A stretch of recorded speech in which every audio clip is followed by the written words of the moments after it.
Hi there. Today we're going to look at one of the most famous constellations in the northern sky because it's one of the 9 circumpolar constellations.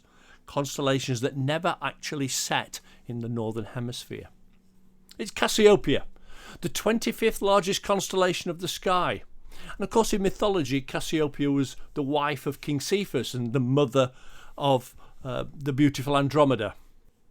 And it's famous for its distinctive W or M shape, depending where you're looking at it from.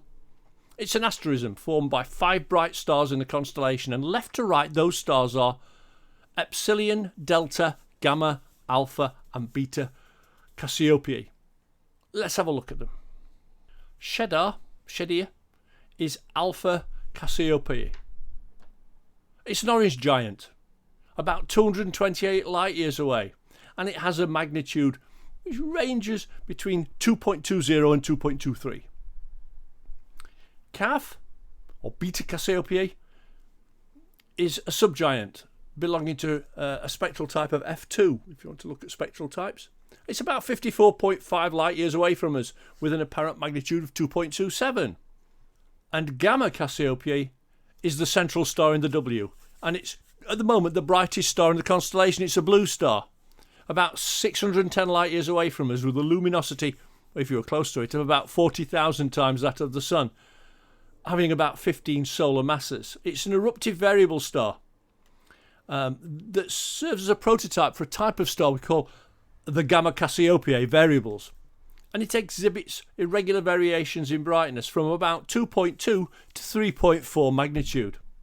Ruchbah, or Delta Cassiopeiae, is an eclipsing binary, which takes about 460 days to eclipse itself.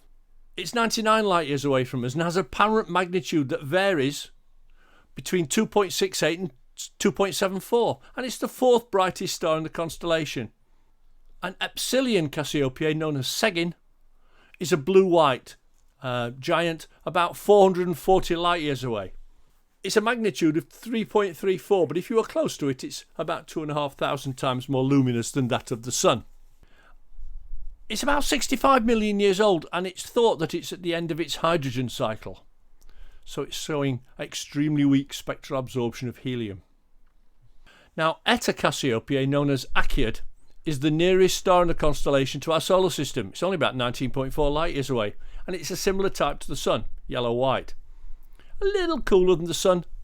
It has an apparent magnitude of 3.45. The constellation also contains a number of interesting deep sky objects. The open cluster of Messier 52 and Messier 103. And the supernova remnant, Cassiopeiae A. So I hope you enjoyed that look into the night sky. Clear skies, dark skies, and see you next time.